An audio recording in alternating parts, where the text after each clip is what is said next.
I hadn't planned on stopping by that day. But on a whim, I stepped inside, and what I overheard from my wife, wrapped in nothing but a towel, stopped me dead in my tracks. In that moment, I knew exactly what I was going to do. And it wouldn't be mercy she'd face. It would be a reckoning so sharp, so calculated, that she'd never see it coming. The day had started like any other. I left work early, my head buzzing with thoughts about a critical merger I was overseeing. Driving past our townhouse on my way to the gym, I felt an odd tug in my gut. Call it instinct. Call it fate. Pulling into the driveway, I noticed Isabel's car. Strange, she told me she had a late meeting and wouldn't be home until much later. A chill rippled through me, but I brushed it off. You're just overthinking, Adrian, I told myself. Still, the feeling gnawed at me. I slipped my key into the lock, easing the door open without a sound. The place was quiet, except for faint running water upstairs. Then I heard it. A man's voice. That was incredible, he laughed. Can't believe you're actually pulling this off. My body went rigid. Moments later, Isabel's voice, low and breathy. Oh, Adrian has no clue. He's so easy to fool. He thinks I'm working late. We have all night. Then silence, followed by a kiss. My hand gripped the staircase railing so hard my knuckles blanched. My mind was a blur. She was betraying me, in our home, in our bed. I should have stormed up there, thrown the door open, and dragged him out. But I didn't. Instead, I inhaled slowly, stepped back into the shadows, and made a decision. This wouldn't end in yelling or tears. It would end in precision strike revenge. I walked out to my car, strangely calm. The marriage was over. I accepted that, but I wasn't about to vanish like some pitiful, cheated-on husband.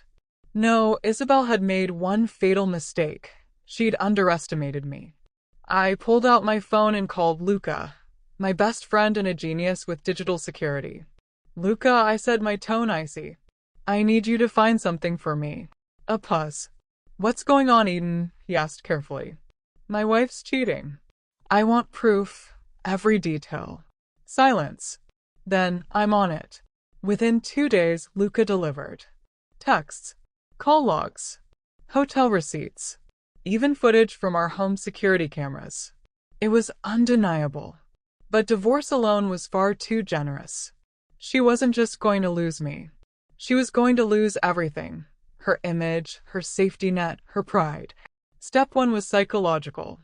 I became the doting husband again. Morning kisses, asking about her day, coffee in bed, while behind the scenes, I mapped her downfall. She never suspected that every sweet gesture was bait. Then I set the trap. A surprise weekend at a luxury villa just outside the city. A place we'd always talked about visiting. Her eyes lit up when I told her. You're amazing, she said, playing her part perfectly. I smiled. Anything for you. While she packed, thrilled for our getaway, I finalized the last pieces. She had no idea that when she returned home, she wouldn't be welcome there. No idea that within days, she'd be penniless and disgraced. The morning of the trip, I told her I had a quick work matter and would meet her at the villa. She left first. As soon as she was gone, I called my lawyer. The divorce papers were ready. I froze all joint accounts. Then I sent the evidence.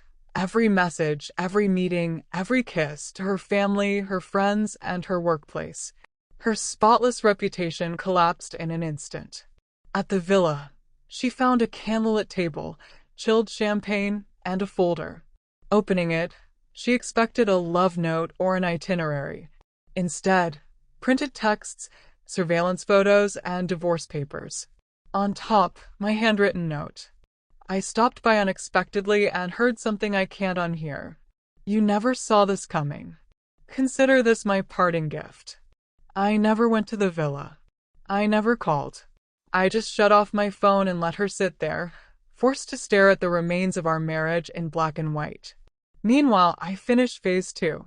The evidence went to her high-profile boss, her proud parents, and her closest friends, the ones who always told me how lucky I was to have her. The calls started within hours. I ignored them all. By evening, I turned my phone back on. Her messages flooded in.